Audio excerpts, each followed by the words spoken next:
Estamos de volta com o nosso programa Tudo Posso. Se você quiser mandar um e-mail pra gente, tudoposso@redefamilia.com.br. Se você quiser rever os nossos vídeos, ou ver o nosso vídeo, o vídeo do programa de hoje, já agora à tarde, você entra no nosso Facebook, facebook.com, tá aí na sua tela, facebook.com/programa Tudo Posso. Rafael, daqui a pouco você vai mostrar uns negocinhos de bebê, lembrancinhas de bebê, é isso? Olha, Maria Cândida, daqui a pouco o Fábio Daltro, nosso decorador, vai trazer pra gente mais uma edição do nosso quadro Operação Garimpo. Ele foi até a 25 de março e o desafio era, com apenas R$20, trazer pra gente lembrancinhas, seja pro chá de bebê ou mesmo após o nascimento da criança.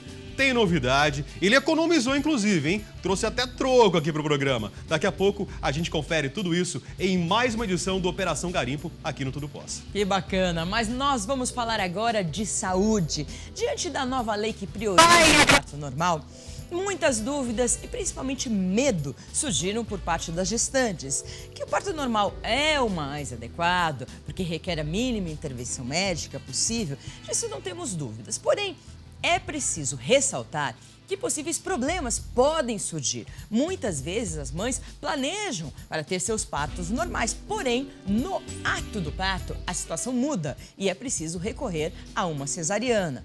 Mas quando não há sensibilidade médica para decidir o que será melhor para a mãe e para o bebê, é que os traumas surgem. Nós estamos aqui com a psicóloga, a doutora Cristiane Tacla, que vai falar sobre como este momento afeta a vida da recém-mamãe e também do bebê e da criança. E também estamos recebendo as mães Jussara Rodrigues e Rose Farias, que vão contar as suas experiências traumáticas. Bem-vindas todas vocês, mulheres, ao nosso programa Tudo Posso. É um prazer receber vocês aqui. Primeiro, doutora, vamos falar das experiências e depois vamos analisar essas experiências, tá bom? Claro. Jussara, por favor, conte a sua experiência. Como que foi o seu parto? Sua filha, o seu filho tem quantos anos? Eu tenho uma filha de 11 anos e uma de 7. Eu tive 5 gestações e 3 não evoluíram, né? Então, quando eu tive a minha filha, eu sempre, na primeira consulta, eu falei para o médico, eu quero parto cesárea. E ele falava, a gente vai conversar disso lá na frente. E foi o que aconteceu. Quando chegou próximo, eu não tinha condições, né, para ter o parto normal. Cheguei a usar uma medicação, mas não deu certo. Você não tinha condições por quê? O que ele Sim, falava? eu não tinha dilatação, não tinha contração. E devido já ter perdido já 2 gestações, ele acabou não querendo arriscar, esperar muito tempo. Então, a gente acabou fazendo a cesárea. E só que com 17 dias de cesárea, eu tive uma endometrite pós-parto. E o que é uma endometrite? A endometrite é uma complicação que deu na cesárea, uma bactéria, né, oportunista. No momento da cesárea, ela entrou no meu útero. Então, eu vim saber disso só 17 dias após. Eu comecei a sentir mal, tudo. E aí, precisei ficar internada, deixar minha bebê com os meus pais. E aí, foram 2 anos de tratamento, sequela. 2 anos? É, porque não, assim... 2 anos de tratamento, você teve esse tratamento. O bebê não teve nada. Não, ela não. Eu fiquei uma semana internada tomando antibiótico. Depois, mais uma semana sem poder amamentar, até que eliminasse todo o antibiótico do meu organismo. E só que eu tive sequelas dessa endometrite pós-parto. Quais foram as sequelas? Então, o meu útero, ele teve uma aderência. Então, ele ficou colado. Então, eu precisei fazer 2 cirurgias para correção do útero. E assim, eu queria ter outro filho. Isso foi na sua primeira? Isso, a primeira gestação que deu certo. Eu já tinha perdido 2 antes, né? Então você já estava traumatizada, né? Já tinha todo Vai ouvindo, trauma. Tá, você já conversou com ela, mas eu quero que você vá ouvindo, né? Então, mesmo assim, eu queria né, ter um outro filho, um segundo filho. E aí eu comecei a fazer o tratamento, aí descobri que meu útero estava, a sequela, né, da endometrite, que teve essa aderência. E eu precisei fazer 2 cirurgias para a correção da cavidade do útero. E assim, a incerteza, porque todos os médicos que eu ia, eles falavam, olha, a chance de você engravidar novamente é muito pequena, é um milagre. Aí eu engravidei. Quando chegou no 3º mês, parou de evoluir. Aí precisei fazer curetagem, tudo. E os médicos falavam, olha, se eu fosse você, não arriscaria mais. E eu fui viajar e descobri que estava grávida. Quando liguei para o meu médico, ele falou, nossa, eu não estou acreditando nisso, né? E realmente, assim, deu certo, mas é... Mas você acha que tudo isso foi por causa... você poderia ter tido um parto normal, você acha? Fala um pouquinho, com o microfone um pouquinho mais perto da... Então, talvez se a gente tivesse esperado todo, né, as 40 até 42 semanas que espera. Você teve com quantas semanas? A minha primeira filha foi com 39 semanas. Tá bem em cima, né? Geralmente com 38 é o primeiro passo, né? Que você fala que você pode realmente ter o bebê, mas você espera um pouco mais, né? Se você quer ter o parto normal. Aí, assim, o médico ele não quis esperar muito, porque assim, eu não tinha dilatação, não tinha contração e já tinha um histórico de ter perdido outras gestações. Então ele falou, bom, sendo assim, você não tem, né, assim, as condições para estar fazendo o normal dentro desse período. Entendi. Doutora, o que a senhora acha de tudo isso? No caso, o médico foi certo, o psicológico foi pior, o psicológico, teria sido melhor o tentar o parto normal? O que aconteceu aí? É difícil avaliar porque eu não sei as condições clínicas, né, da minha área. Às vezes a mãe está em risco e precisa realmente que seja uma cesárea para não colocar a vida dela e do bebê em jogo. Né? Às vezes o médico, por precaução, ela já tinha todo um histórico de estar mais fragilizada, ela já tinha tido perda de 2 bebês. Né? E estava pedindo, estava com receio de ter dor, estava com receio de fazer um parto normal. E foi cuidadoso. E tem os riscos da cesárea. Um dos maiores é justamente esse. É um procedimento invasivo, então o risco de ter bactérias, além de cortar 8 camadas, né, do corpo da mulher, tem o risco da infecção. Que fica mais sujeito a isso. E no caso dela, eu acho que o que aconteceu é que... desculpa. No caso dela, acho que também tem um agravante, que é ir para casa, ter uma mudança. Né? Você... primeiro filho, você já está mais sensível, tem todas as mudanças hormonais e as mudanças emocionais, né, decorrentes do parto, e chegar em casa para cuidar de uma criança, começar a ser mãe pela primeira vez, e aí ter uma intercorrência e ter que se separar e ficar num hospital, pensando quem é que está cuidando da sua filha, ter que mobilizar toda a família.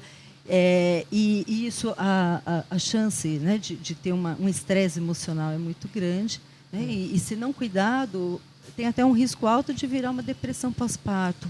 Isso interfere, sim, na relação que a mãe pode ter com o bebê, né? Então, é alguma coisa que tem que ser cuidada, e a mãe tem que ser muito mais cuidada, às vezes, até do que o próprio bebê, para poder justamente cuidar do bebê, justamente para tentar minimizar os riscos que isso pode ter para o desenvolvimento emocional da criança. Rafael, tem uma pergunta, Rafael? Estou prestando atenção na conversa de vocês.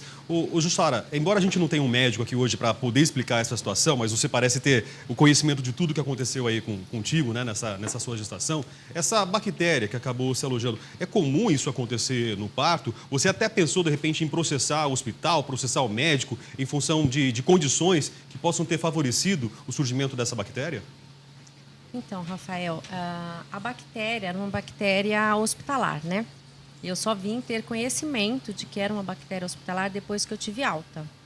Então, assim, depois de uns 6, 7 meses, né, que eu já tinha superado isso, mas tinha ficado com sequelas, eu até pensei, quando eu vim, né, saber a gravidade, que eu precisei passar por 2 cirurgias em decorrência, né, desse episódio, eu até pensei em entrar contra o hospital, tudo.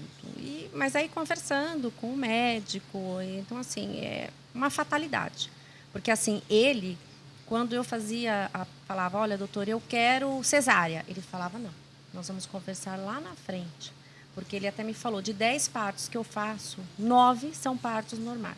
Aí ele até brincava, o próprio nome diz, normal. Não precisa você ter esse medo, esse trauma todo. Então, assim, eu acabei não mexendo com isso, porque, assim, eu queria, na verdade, estar bem para cuidar da minha filha, porque, como a doutora mesmo falou, eu acabei ficando com depressão. Então, assim, eu não curtia. Até os 2 anos de idade da minha filha, eu não conseguia curtir ela, porque era hospital, direto, cirurgia, exames. Então, só depois é que eu comecei a curtir realmente ela. Isso, 40% das mulheres têm depressão pós-parto. Isso acontece por causa dos hormônios femininos. Eu tive depressão pós-parto também. Isso é horrível para a mulher, mas acontece. Então, pode ter tido uma somatória da depressão pós-parto, dos seus hormônios, com essa bactéria, com o estado emocional que você já estava, e isso se somou, então deu toda essa sensação ruim que você teve, né? Mas no caso, como você falou, o médico ele já estava priorizando o parto normal e na hora ele decidiu pela cesárea. Então pode ter sido uma fatalidade mesmo, pode ter sido alguma coisa que você pegou no hospital e foi alguma coisa que fugiu ao controle de todo mundo, né? Mas graças a Deus, né? Você está aí, você salvo e você tem... Eu tô aqui, tive, né? Mesmo todo mundo falando, não, se eu fosse você, não tentaria mais. Eu tentei, não deu certo e depois tive a minha segunda filha. Tá. Vamos ouvir a história da Rose? Então, Rose, a sua história qual foi? Você tem quantos filhos? Eu tenho 3 filhos, uma de 19, uma de 15 e o meu bebê de 10. Vai fazer 11 anos agora em abril. Seu bebê de 10. Tá. Sempre são bebês, né, Maria? Todos os partos foram normais? Não. A primeira foi normal, já foi com um pouco de sofrimento, Por quê? devido passagem que eu não tinha. Mas aí ela nasceu, foi tudo tranquilo. Na segunda foi que eu tive problema. Fiquei, como eu já tinha tido a primeira, esperei um pouco. Quando começaram contrações, quando eu comecei a entrar em trabalho de parto, eu esperei um pouco em casa antes de ir para a maternidade, porque não, chegar lá vai ser a mesma coisa, você vai ter que ficar ali esperando. Então, eu vou esperar mais um pouco antes de ir. Fiquei em casa quase 24 horas. Daí, quando começou para valer o trabalho de parto, eu fui para o hospital. Quando eu cheguei no hospital, que eles fizeram o toque, eu já estava com 4 centímetros de dilatação. Eles disseram, olha, vai ser rápido, tá? Agora vai evoluir, e aí, daqui para o final do dia, você já está com sua bebê nos braços. Só que ela não nascia. E foi passando o tempo, eu cheguei 11 horas da noite, 11 e meia no hospital, e passei toda a madrugada com dores fortes. Quando foi 9 horas da manhã do dia seguinte... Peraí, só um minuto. Ela não nascia por quê? A dilatação não evoluía? O que acontecia? Então, até então a gente não sabia o que era. A dilatação, mas o médico falava o quê? Dilatação, sim, eu tinha. No dia seguinte, às 9 da manhã, quando eles foram verificar mais uma vez, fazer um toque mais uma vez para ver qual é a evolução, eu já estava com 9 centímetros. Então, já era para ter nascido, né? E não nascia. E eles, vamos esperar mais um pouco, porque a qualquer momento nasce. Até que forçaram o parto, já 2 horas da tarde, forçaram o parto, e ela nasceu sim. Daí se descobriu o porquê que ela não nascia. Eu não tinha passagem. Ela pesou 4 quilos e tinha 50 centímetros. Tá muito Era grande. muito grande. Então, ela já tinha entrado em sofrimento, porque a bolsa ela não rompeu. Eles romperam a bolsa. Quando chegou a 9 centímetros de dilatação, eles romperam a bolsa. E daí ela ficou em sofrimento das 9 até as 2 da tarde. Então, não sei. Foi Deus que fez com que a minha filha nascesse viva, né? Porque ela poderia ter morrido durante esse período.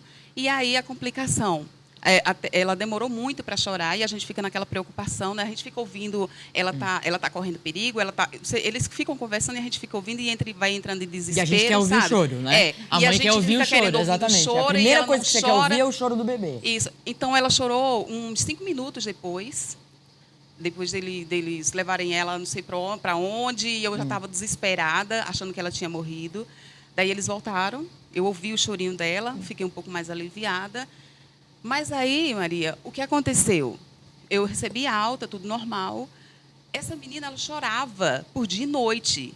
Eu não conseguia amamentar, ela não conseguia sugar. Então, ela chorava e eu achava que era de fome, né? Minha filha não come. E aí, eu levei para a pediatra, não, está tudo normal com ela. Tem nada normal com essa criança. Daí, eu voltava para casa e ela continuava chorando.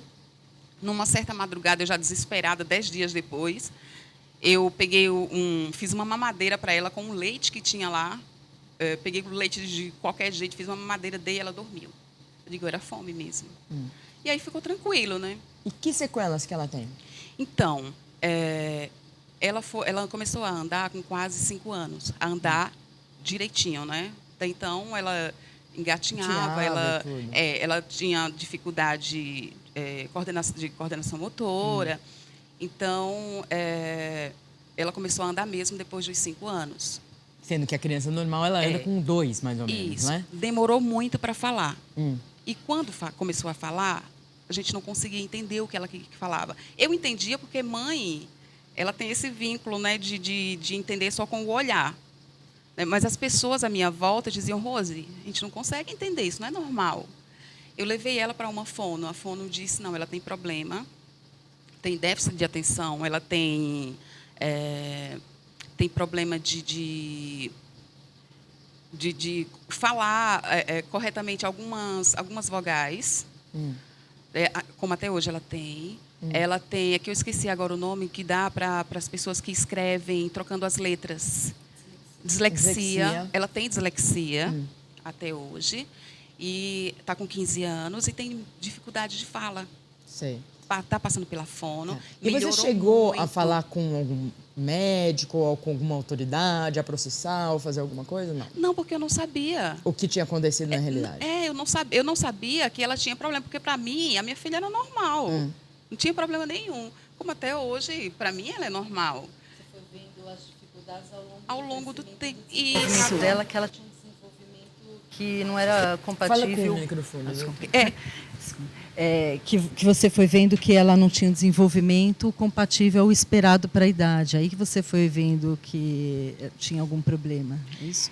Então, à medida que ela foi crescendo, as coisas foram aparecendo, as dificuldades foram aparecendo. E o bonitinho de tudo é que ela foi superando cada dificuldade. Ela foi não chegou a haver uma avaliação se ela poderia já ter nascido assim, mesmo que fosse cesárea, ou se o que aconteceu no parto causou esse mal, né?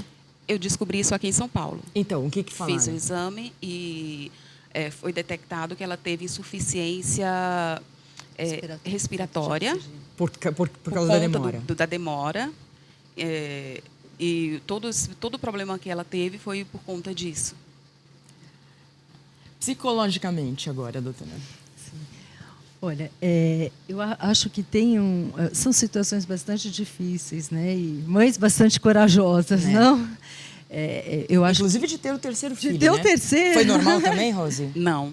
Foi cesárea, não, né? Foi opção minha, foi cesárea. Acho que tem vários, tanto numa história como na outra, várias situações já anteriores de estresse, né? Você já tinha um outro filho, você já está num lugar onde você está numa maternidade, já deixou um filho em casa, tem a questão que às vezes pode aparecer dos ciúmes. A mãe, como você bem falou, né, sofre uma carga hormonal, uma mudança hormonal muito grande. Então, já está num momento emocionalmente muito sensível. E aí vem um filho que às vezes a gente tem dificuldades ou que vai percebendo ao decorrer do tempo que tem algum problema. E eu acho que o mais importante nesse momento, tanto no caso, acho que principalmente no que você falou, né, Jussara, é o cuidado que tem que se ter com a mãe. Porque a mãe e com o pai também. A gente não costuma falar muito do pai, porque o pai não tem o parto, mas o pai também tem a sua preparação, o pai também tem toda a preocupação com as mudanças que acontecem com o filho novo, as preocupações financeiras. E eu acho que tem acho que toda uma questão de ajudar a mãe, o suporte familiar, o suporte da equipe médica, o atendimento psicológico dentro da clínica, na hora em que acontece um trauma desse, de você ter que se separar da sua filha, né, Jussara, para poder se cuidar. É muito importante para evitar outros problemas emocionais e favorecer a relação da mãe e bebê no futuro. A gente falou aqui nessa semana, veio a doutora obstetra, e ela falou da importância desse parto humanizado, esse parto normal, de ter um acompanhante. Não sei, tinha alguém do seu lado, Rose? Não. Não, no hospital eles não permitiam que Então. ficasse alguém da família que... Isso faz quanto tempo? 15 anos. 15 anos. 15 Ela anos. falou que antes realmente não permitiam, mas agora a gestante ela tem que exigir ter alguém ao lado dela. E ter alguém ao lado dela que possa exigir na hora que você está lá em sofrimento, você falar assim, peraí, olha o que está acontecendo, É a doutor. sua voz, né? Olha o que está acontecendo. Uma Não é voz... melhor numa cesárea? Alguma coisa está acontecendo de errado. Alguém que te defenda nesse momento. Não precisa ser um advogado, mas alguém, ou sua mãe, ou sua irmã, ou seu marido, ou um amigo, sei lá quem, que possa te defender num momento desse Defender e que e possa apoiar, falar né? e que possa correr pelo hospital e falar assim, está acontecendo alguma coisa aqui que não é normal. Entendeu? Porque se tivesse alguém do seu lado, eu duvido que teria acontecido um negócio desse, porque isso não pode acontecer. Não é verdade, Rose? Não pode acontecer. Isso o é que muito aconteceu com você. importante. Eu acho muito importante que alguém esteja ali, que você Então. que possa te dar a mão, né? Que você saiba que vai te defender. Então, porque na cesárea pode acontecer uma coisa que aconteceu com a Jussara, né? Uma bactéria, uma coisa que o hospital é que pode acontecer, não é verdade? Mas os erros não acontecem, geralmente, eu não sei, eu não tenho esse dado, mas geralmente não acontecem muito com a cesárea. Mas no caso dela, eu já vi muito no interiorzão aí do Brasil, as pessoas que estão me assistindo, acontece muito o que acontece com a Rose. Já aconteceu muito aí. Não sei se acontece hoje em dia, mas acho que acontece ainda. Então tem que ter alguém do lado para ir lá e reclamar e fazer um escartão nesse hospital e falar, alguma coisa está acontecendo, precisa resolver esse problema. Peraí que o Rafael tem uma pergunta, Rafael. Olha, tem uma pergunta assim, Maria Cândida, é o seguinte, aliás, até reforçando o que você falou agora sobre acompanhamento, na segunda-feira, quando a doutora Ivelisse esteve aqui e a gente discutiu essa nova resolução da ANS, essa resolução, inclusive, exige que realmente a mulher tenha um acompanhamento durante o parto. A pessoa mais próxima, inclusive. Então está a resolução aí para apoiar essa necessidade. Agora, a minha pergunta refere-se a um dado que a própria Maria Cândida trouxe aqui, que 40% das mulheres têm depressão pós-parto. É claro que isso se manifesta de formas diferentes nas mulheres. Eu quero perguntar para a doutora, como que uma mulher ou familiar detecta que existe uma depressão pós-parto? Super importante sua pergunta, Rafael. Acho que principalmente por algumas alterações emocionais, como no comportamento, o sono, alteração, ou a pessoa começa a dormir mais ou dormir menos, a alimentação começa a ter mais fome ou perda de apetite, né? Então, alterações. Você fica sem vontade de fazer as coisas, sem vontade de cuidar da criança, sem energia, com dificuldade de se concentrar nas coisas. Tristeza, apatia, às vezes pode aparecer raiva, desânimo, rejeição pelo bebê. Então, tudo isso são sintomas, pelo menos uns 5 desses sintomas que persistam por pelo menos 2 semanas ou mais, já se caracteriza um quadro de depressão. E, doutora, nesse caso, isso some ou é necessário um acompanhamento de uma profissional, de um profissional? Em muitos casos, sim. Eu acho que você pode procurar ajuda médica, tanto de um psiquiatra, em alguns casos, ou o próprio ginecologista, obstetra, ou uma endocrinologista, eles estão extremamente capacitados para estar cuidando, avaliando até as questões hormonais envolvidas e também um acompanhamento psicológico para ajudar a pessoa a enfrentar, mudar o seu comportamento e enfrentar situações difíceis, aprender com a situação difícil, mas sair dela. Eu tomei um remedinho que meu próprio ginecologista, meu obstetra, deu. E depois de uns 3 meses passou. Mas eu sentia, Rafael, que o mundo tinha acabado. Eu sentia que minha vida tinha... Eu não sei se foi isso que você sentiu, Jussara, mas eu senti que minha vida tinha acabado e aquele bebê não me pertencia e aquele mundo não me pertencia e aquilo tudo era um grande filme na minha vida. Aquilo tudo era uma grande ilusão. Que aquilo não sei, era uma grande tristeza, era tudo muito diferente do que a minha vida normal. Maria, no primeiro retorno na consulta após a cesárea, antes de saber que eu estava, né, com a infecção, eu cheguei na consulta com a bebê e já entrei no consultório chorando. E ele falou, o que foi? Eu falei, doutor, eu estou com vergonha de te falar o que eu estou sentindo, mas eu tenho vontade de abraçar minha filha e pular. Aí ele falou, que andar você mora? Eu falei, 11º. Tem tela? Aí eu falei, não, pode colocar a tela em tudo. Aí ele falou, Jussara, não sei porque eu fiquei com vergonha. Me vinham esses pensamentos. E depois eu ficava chorando muito de ter tido esse pensamento. Ele falou, que bom que você está me falando. Isso vai ser normal. Vocês 2, 3 semanas no máximo. Se não passar, você vai passar com o psiquiatra. Então, assim, eu já estava com alguns sintomas ali que talvez fosse normal, realmente fosse passar. Só que aí, mais uma semana, eu descobri o fato de estar com a infecção. E vocês estavam falando, né, a importância de ter alguém na hora do parto. Meu marido, na época, ele assistiu, né? Você pagava uma taxa para o hospital e tinha o direito de assistir o parto. E eu preenchi o questionário dizendo que eu era alérgica à cefalexina, que é um antibiótico que o anestesista te aplica antes do parto. Só que ele não leu o meu questionário, ele não conversou comigo e não conversou com o meu obstetra. Então, ele me aplicou a cefalexina na hora do parto. Se eu não tivesse com acompanhante, porque na hora que ele aplicou, você teve uma reação. já tinha tomado anestesia, ele pegou e aplicou. Meu corpo começou a ficar todo pintadinho de vermelho. E aí, ele olhou e falou assim, doutor, olha aqui o que está acontecendo. Quer dizer, depois eu comecei a sentir um desconforto para respirar. Mas assim, se não tem um acompanhante para ver aquelas manchas, talvez eu não conseguisse nem falar para o médico, doutor, né? Porque aquilo ia... Aí, na hora, o anestesista saiu da sala, veio uma outra pessoa e fizeram uma medicação para cortar o efeito. Então, assim, foi uma falha muito grande do anestesista, porque ele teria que ter conversado comigo, com o meu médico, ou ter lido, né? Porque eu preenchi um questionário que estava... Então, assim, é muito importante o acompanhante. Exatamente. Então, mulheres, exijam um acompanhante, porque é lei, então tem que ter um acompanhante. Muito obrigada por vocês virem aqui ao programa, contarem as suas histórias. Obrigada, doutora. Obrigada, Rafael, pelas suas perguntas.